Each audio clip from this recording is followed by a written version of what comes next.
An incident happened on Monday Night Raw in Buffalo that caused Westside Gunn to get kicked out of the WWE Raw venue. What's your name?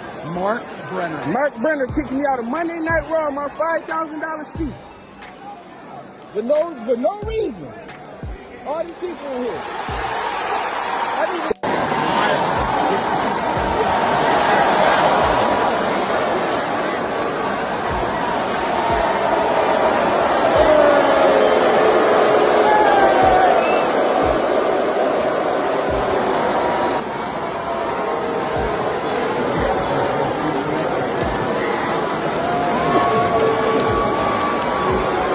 So that was Westside Gunn getting escorted out.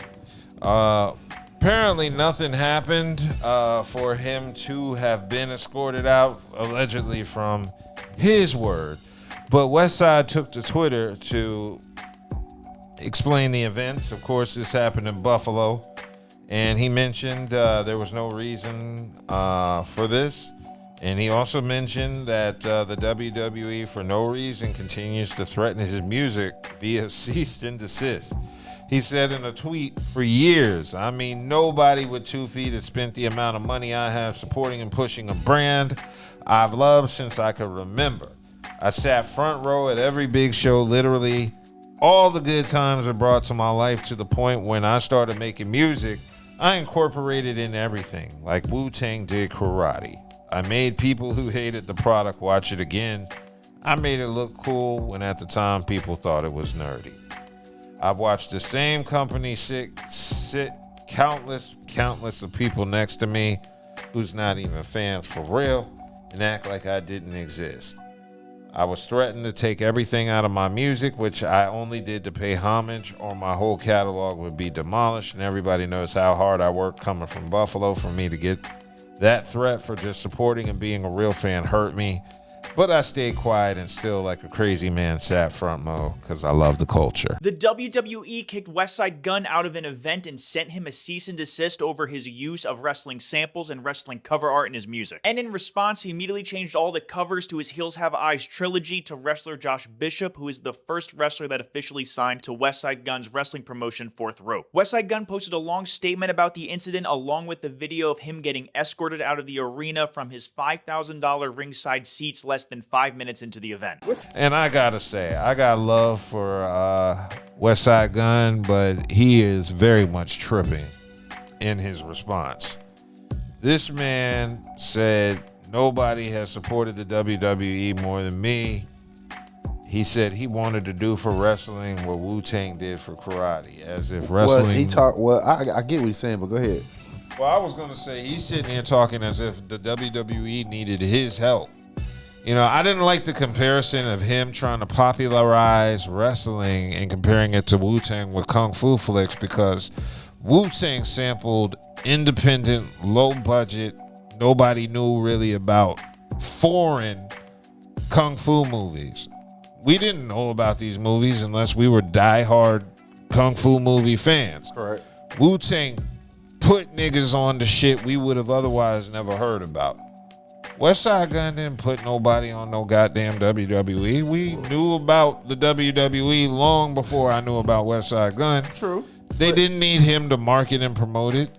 Yeah, and let's keep it real. Mm-hmm. Did he market the WWE, or did he use the WWE to market him? So getting kicked out of Monday Night Raw in your hometown is absolutely wild, but when we understand how WWE operates, are we really surprised? Because personally, I don't think that Westside Gunn took an L that night. I think that the WWE just reminded everybody exactly who they are. You have Westside Gunn, a massive wrestling fan who's a strong supporter of the WWE brand, but also a supporter of AEW. Back in September 2022, Westside Gunn performed at an AEW event and even had his own entrance music for the Hurt Syndicate. We also have to acknowledge that he founded the company Fourth Rope, which is a way for him to merge his passion for hip-hop and professional wrestling. Basically, he had all these creative collaborations within the wrestling world. He even had a good relationship with WWE. You don't spend $5,000 to sit at the front if you don't have a good relationship. But WWE started sending these cease and desist letters about intellectual property that he was using in his music. And I tell you what, him getting kicked out Monday night has nothing to do with cease and desist and intellectual property. This is about letting a nigga know that he's not bigger than the program. Okay, so now, both can be true. Okay, both can be true, because Well, he said he made it cool, meaning probably niggas from the hood or from where he from or in the hood or just like him. When he associate his music with the WWE, you know what I'm saying? That's where they get. He in other words, he created an organic fan base for them. Whether they ask him to do it or not, that's up for discussion. You feel what I'm saying? But the fact that he did it, let's just say they didn't ask him. He did it on his own. He created a fan base, and there's probably a sector of fan base who didn't watch wrestling or had a misconception of wrestling or end up looking at it from a different prism and end up being able to digest and end up loving to watch wrestling. Because I'm one of the generation that I used to watch wrestling, but I end up not liking to watch wrestling no more as I got older, so I don't watch it. You know what I'm saying? So he, on the other hand, probably making it cool.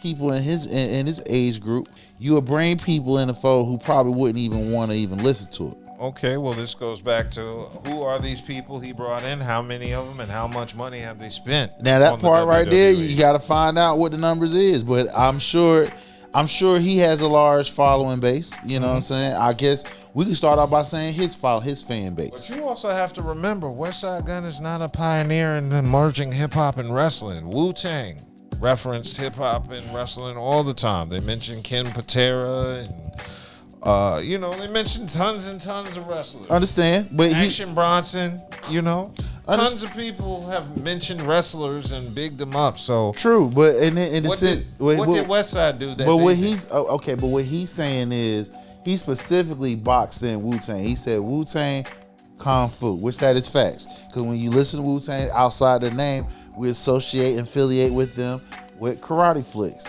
Westside Gunner, he's different, you know what I'm saying? So he's saying what he done, his fan base or fans alike, he helped WWE to gain more fans. He probably can see that. There probably is some numbers you can trace that to where he's talking about makes sense. Well, my thing is, did the WWE need him? Whether they need it or not, the fact that somebody did it. But my issue is, again, did he not use the WWE to promote his own agenda? Because I heard of the WWE before I heard of Griselda Records, and them playing sample clips. Were these samples clear? Because I could clearly understand the WWE having an issue with that. Okay. Griselda is gangster rap. They may not want to associate their brand with niggas talking about selling crack and shooting people and Benny jumping people, stealing niggas' rollies. They don't want to be associated with that. And Westside is out here taking samples. Of course, I don't believe he cleared these. Right. This wouldn't be happening if he cleared them. So we're saying that they removed him from the seats because they have issues about what he's doing with their... WWE does not care about melanated people. I think this really comes down to the WWE views Westside as this flashy black man who doesn't necessarily need them, but he enjoys the sport. He wears his own merch. He wears the Griselda Fly God gear, and it's flashy. They don't like it. He has connections with wrestlers, producers, and security can see that, and they probably feel threatened by it. They don't like it. So I think ultimately they lost in this moment. It's a W for him at the end of the day. Yeah, and also allegedly he's a promoter for a rival wrestling company, Fourth Rope. Then you know they're not gonna have you up in there because they probably think you try to steal some of their people. Possibly. You trying to recruit some of their people. Possibly. And the way Westside walked out and complied, it made me realize like maybe he knew he wasn't supposed to have been there. Yeah, he knew he wasn't supposed to have been there. He knew it was a promotional stunt. And he probably was trying to catch the low-hanging fruit wrestlers that's on WWE, try to probably recruit them to the company where he's at. Yeah, I was really thinking. I'm like, West didn't really put up a fight. He was just putting the security guard on blast. If I spent $5,000, I'm going to put up a fight. Yeah, that's what I was thinking. I'm like, he was kind of calm. And this damn economy, too? Yeah, he was really calm about losing that $5,000. In this economy, 5,000 is about 10,000 right now. Exactly. My only thing is this. If Westside knew he wasn't supposed to be there, I think the WWE should have notified him to let him know before they took his $5,000 for a seat. Like if That there's if he- something going on where Wes isn't allowed to be there, they should have. That if he got it in his name, he probably got it in somebody else's name. That's a possibility too. See what I'm saying? So if we're gonna take into account that he left and ain't put up no fight, he knew he wasn't supposed to been there. Yeah. So like, who is these tickets for? And he said Conway and Benny, not Westside. That's what he said. Because from what I read, he said the event started at 8:00 and that happened at 8:03. So, they was on his ass the minute he walked in that building. He walked in there. Yeah, you gotta go ahead and give me that money back. He said, "Look, the event started at 8:00 and at 8:03 you walking 3 minutes in. You walking up out of there. Like, it's Security just watched him and said, "Let the nigga get yeah, just let him get comfortable before as soon as he said, come on, let's go." Yeah, 'cause at 8:00, then I don't even know what happened. Look, He spent so three long minutes since I've in, been- you 3 minutes in, you out.